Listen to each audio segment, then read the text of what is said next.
Sehingga pertengahan Januari 2026, PTD Puskesmas Poasia mencatat sebanyak 5 orang warga terjangkit demam berdarah dengue atau DBD. Demam berdarah dengue atau yang akrab kita kenal dengan DBD. Penyakit ini masih menjadi masalah kesehatan masyarakat, terutama saat musim hujan. Ketika nyamuk penyebab DBD berkembang biak di genangan air di sekitar rumah. Hari ini melalui suara warga, kami turun langsung ke lingkungan masyarakat untuk mendengar cerita mereka dan melihat bagaimana upaya pencegahan DBD dilakukan secara bersama. Halo pemirsa, jumpa lagi sama saya di Asis dalam program acara Suara Warga dari Warga untuk Perubahan. Nah, beberapa waktu yang lalu pemirsa, kru kita mendapatkan informasi bahwa di Kelurahan Andonohu, Kecamatan Poasia, ini ditemukan adanya kasus demam berdarah. Nah, seperti yang kita ketahui pemirsa, kasus DBD memang ini selalu muncul ya di awal musim penghujan dan ini tidak boleh dianggap main-main karena bisa berakibat fatal. Sebagian besar masyarakat mengira bahwa salah satu solusi dalam menekan angka kasus DBD adalah dengan cara fogging. Padahal itu keliru pemirsa. Ada cara yang paling efektif, yaitu penerapan pola hidup bersih dan sehat. Hari ini di Suara Warga, saya akan bertemu warga sekitar untuk mengetahui kondisi real di lapangan dan juga tak lupa berbincang langsung bersama pemerintah, RT RW dan juga lurah untuk mengetahui seperti apa upaya pencegahan dilakukan dalam menekan angka kasus DBD ini. Seperti apa pemirsa perjalanan kali saya di Suara Warga?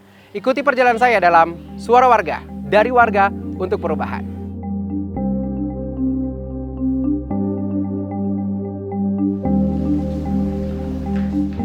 Bagi warga, DBD bukan sekadar istilah medis. Ia hadir dalam bentuk demam tinggi, anak yang harus dirawat, hingga kekhawatiran yang terus menghantui keluarga. Di lingkungan ini, sebagian warga mengaku pernah merasakan langsung dampak DBD, atau setidaknya hidup dengan rasa was-was setiap musim hujan tiba. Tanggapan saya setelah kami mempunyai warga yang telah mendapatkan dampak daripada DBD ini, jadi kebetulan saya juga warga di lingkungan itu. Jadi untuk mencegah daripada DBD ini, kami warga sekitar mengadakan sosialisasi dengan puskesmas bagaimana cara mencegah DBD. Cerita warga memperlihatkan satu hal penting. DBD bukan hanya persoalan kesehatan, tetapi juga persoalan lingkungan dan kebiasaan sehari-hari. Kesadaran untuk hidup bersih mulai tumbuh, namun masih membutuhkan peran semua pihak agar pencegahan bisa berjalan maksimal. Jadi dari puskesmas sudah datang memberi arahan kepada kami seperti tempat-tempat air yang tergenang, itu kami sudah meniadakan, kami memberitahu warga supaya tidak ada lagi hal-hal yang seperti itu. Jadi sekarang kami sudah meniadakan itu semua. Itu adalah salah satu cara kami untuk mencegah DBD ini. Kemudian kami merangkul masyarakat di sekitar kami supaya mengadakan pembersihan selalu di lingkungan kita, terutama di rumah-rumah kita.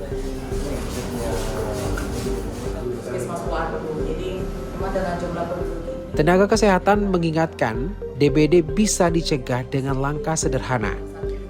Menjaga kebersihan lingkungan, menguras tempat penampungan air, menutup dan mendaur ulang barang bekas, serta segera memeriksakan diri saat gejala awal muncul. Pencegahan tidak harus rumit, asal dilakukan secara konsisten. Untuk kasus demam berdarah di wilayah kerja Puskesmas Poasia, alhamdulillah tertangani dengan baik. Tetap kami memantau, kemudian aktif sosialisasi dengan lintas sektor. Kita melibatkan semua stakeholder yang ada, RT RW dan seluruh masyarakat untuk tetap melaksanakan PSN di rumah masing-masing ya. PSN ini adalah pemberantasan sarang nyamuk dimulai dari rumah masing-masing. Tentunya dengan tetap menjaga kebersihan lingkungan.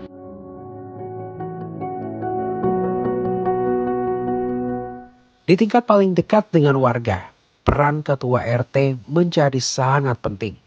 RT bukan hanya penghubung administrasi, tetapi juga garda terdepan dalam menggerakkan warga untuk menjaga lingkungan tetap bersih dan sehat. Langkah pertama yang saya lakukan utamanya yaitu membersihkan selokan-selokan. Kami kerja bakti bersama oleh masyarakat. Kedua, setelah ada sosialisasi dari Ibu Kapus, kami baru mengetahui bahwa begitu langkah-langkah yang harus kami lakukan, yaitu saya langsung turun ke masyarakat melihat ketika ada wadah-wadah yang tentunya nanti akan mungkin bersarang demam berdarah, itu saya langsung suruh buang. Kalau tidak ada orangnya, saya langsung buang airnya itu sendiri. Sesudah itu saya sampaikan ke warga bahwa bukan cuman rumah bersih ya, rumah kotor pun. Jadi kalau saya mendapat pengetahuan dari Kapus itu 3 bersih 1 kotor itu menjadi 0.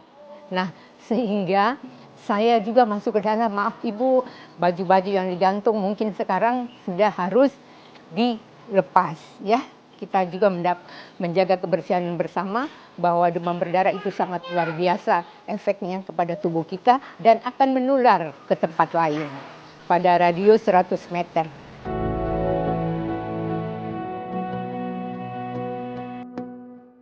Pada saat turunnya hujan, RT 026 dalam hal ini di Jalan Salak itu sering tergenang banjir.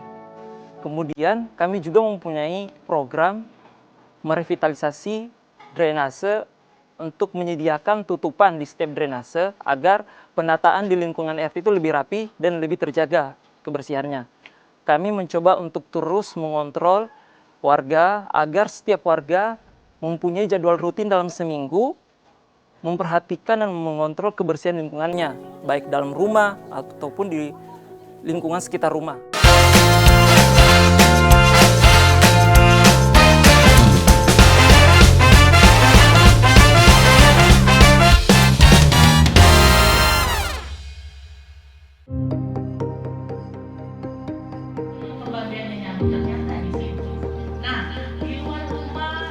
Upaya warga dan RT perlu didukung dengan pemahaman yang benar tentang demam berdarah.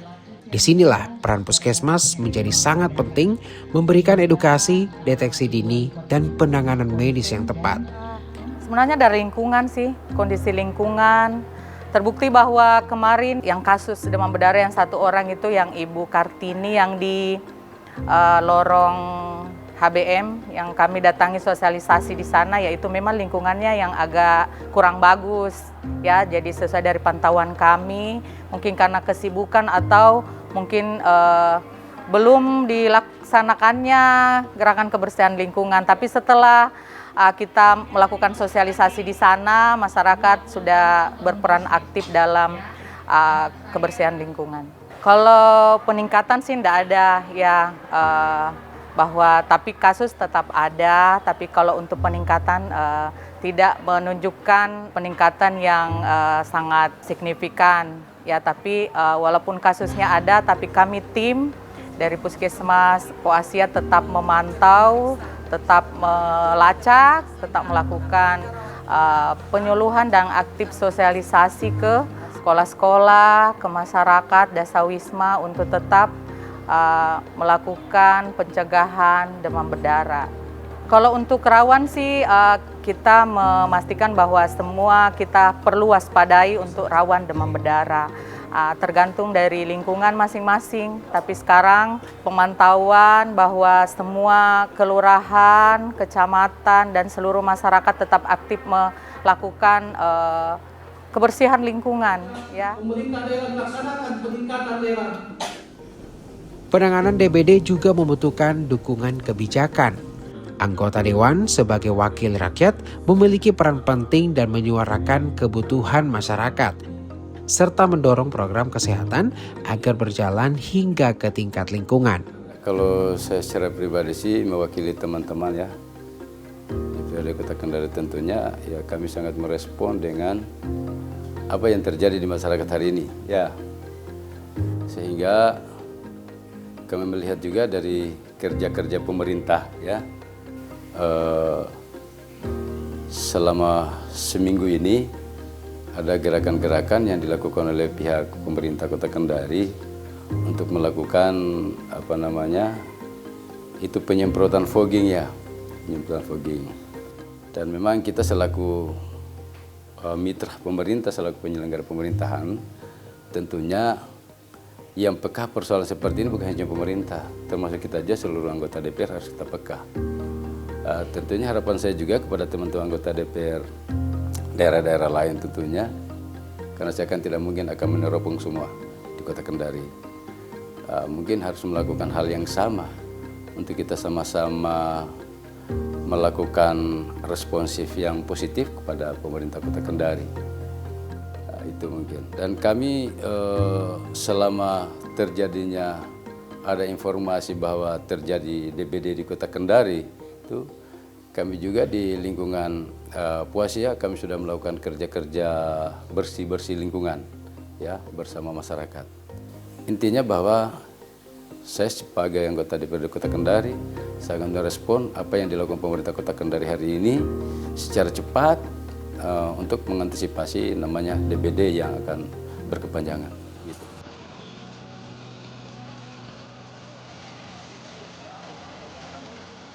Anggota Dewan dari daerah pemilihan setempat menegaskan pentingnya kolaborasi, sinergi antara warga, RT, tenaga kesehatan, dan pemerintah menjadi kunci utama dalam menekan angka kasus demam berdarah. Terkait masalah demam berdarah ini memang salah satu penyakit yang memang berbahaya untuk masyarakat di seluruh Indonesia, utamanya di Kelurahan Dandono ini. Kalau untuk demam berdarah memang seperti yang dibilang tadi bahwa fogging itu bukan merupakan salah satu solusi untuk penyakit demam berdarah.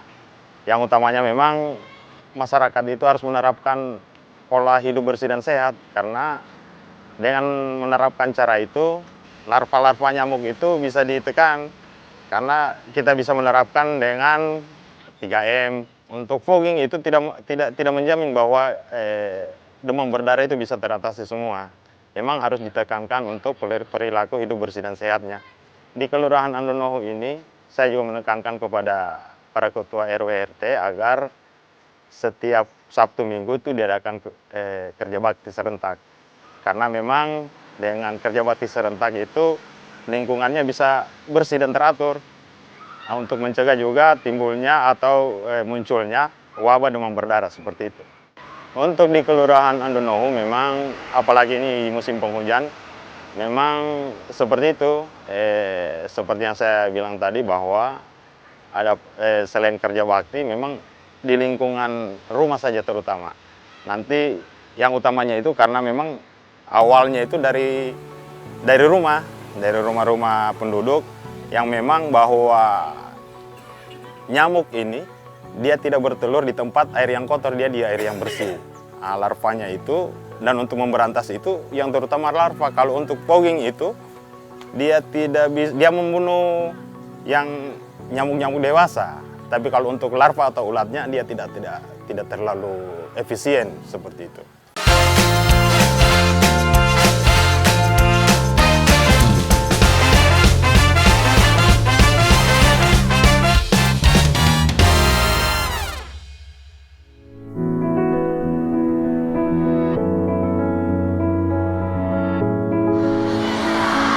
Terima kasih. Alhamdulillah saya ucapkan kepada Kepala Sekolah SMP. Upaya pencegahan menjadi langkah paling efektif untuk menekan penyebaran demam berdarah. Dan salah satu cara penting yang harus dilakukan adalah melalui sosialisasi sejak dini di lingkungan sekolah. Pentingnya melakukan pencegahan demam berdarah melalui apa? Membuang sampah pada tempatnya, rajin kerja bakti, apapun itu di lingkungan sekolah, ya. Dimulai dari diri kita, ya. Kemudian di sekolah sudah terbentuk juru pemantau jemantik, tolong diaktifkan kembali. Sekolah memiliki peran yang sangat strategis dalam membentuk pengetahuan, sikap, dan perilaku siswa. Melalui sosialisasi demam berdarah, siswa dapat memahami apa itu DBD, bagaimana cara penularannya, serta langkah-langkah pencegahan yang dapat dilakukan dalam kehidupan sehari-hari. Edukasi ini penting agar siswa tidak hanya mengetahui bahaya demam berdarah, tetapi juga mampu menerapkan pola hidup bersih dan sehat, baik di sekolah maupun di rumah. Ya, jadi penyakit ini tergolong penyakit menular. Ya. Sosialisasi demam berdarah di sekolah juga dapat menanamkan kebiasaan positif seperti menjaga kebersihan kelas, tidak membuang sampah sembarangan, serta menerapkan gerakan 3M+, yaitu menguras, menutup, dan mendaur ulang tempat penampungan air, serta melakukan langkah pencegahan tambahan lainnya. Dengan kebiasaan tersebut, lingkungan sekolah dapat terjaga kebersihannya dan terhindar dari tempat berkembang biaknya nyamuk. Selain itu, siswa yang telah mendapatkan pemahaman tentang demam berdarah dapat menjadi agen perubahan di lingkungan keluarga dan masyarakat. Informasi yang diperoleh di sekolah dapat disampaikan kembali kepada orang tua dan lingkungan sekitar sehingga kesadaran dan pencegahan demam berdarah dapat semakin luas. Dengan adanya sosialisasi DBD sejak dini di tingkat sekolah yang dilakukan secara berkelanjutan dan menarik, diharapkan dapat tercipta generasi muda yang peduli terhadap kesehatan lingkungan.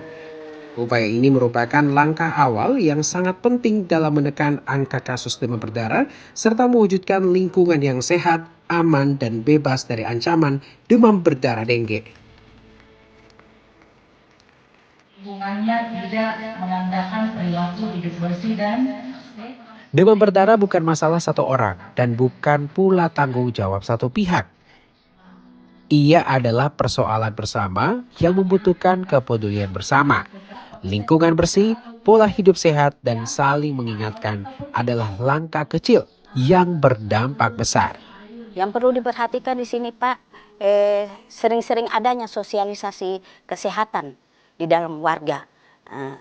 Sebab kalau secara langsung dari yang bersangkutan atau dari yang betul-betul mengetahui tentang hal-hal kesehatan itu datang ke masyarakat, mungkin itu lebih daripada kami ini yang mendengar salah seorang lalu menyampaikan, mungkin kurang mengena. Tapi mungkin alangkah baiknya sering-seringnya ada sosialisasi masyarakat, datang ke masyarakat langsung untuk memberi tahu apa yang harus kita lakukan dalam pencegahan penyakit-penyakit, termasuk bukan hanya penyakit DBD, penyakit-penyakit lain.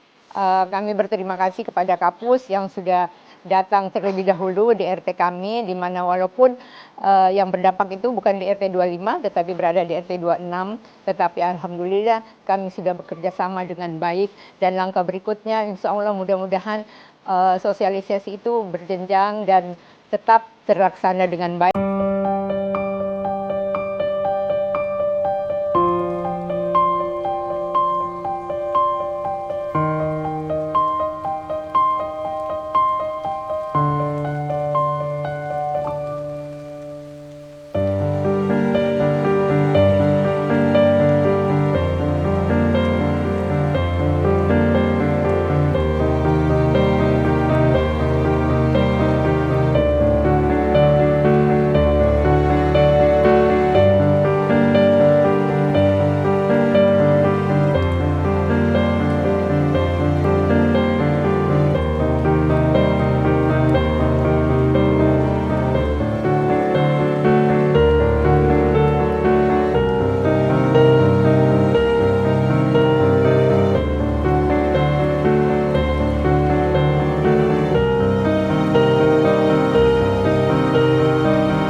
Saya di Suara Warga episode kali ini ya, dan kita tadi sudah berbincang bersama pemerintah dan juga warga sekitar tentu untuk mengetahui kondisi real di lapangan soal penanganan kasus demam berdarah. Dari perbincangan itu pemirsa kita belajar ya bahwasanya memang penyakit DBD ini bukan berbicara hanya soal penyakit saja, namun juga soal kepedulian bersama.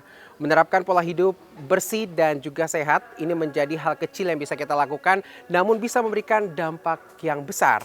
Dan pemirsa, demikian episode Suara Warga kali ini. Kita akan berjumpa di Suara Warga berikutnya tentu dengan topik menarik lainnya. Saya Dia Asis, Suara Warga dari warga untuk perubahan.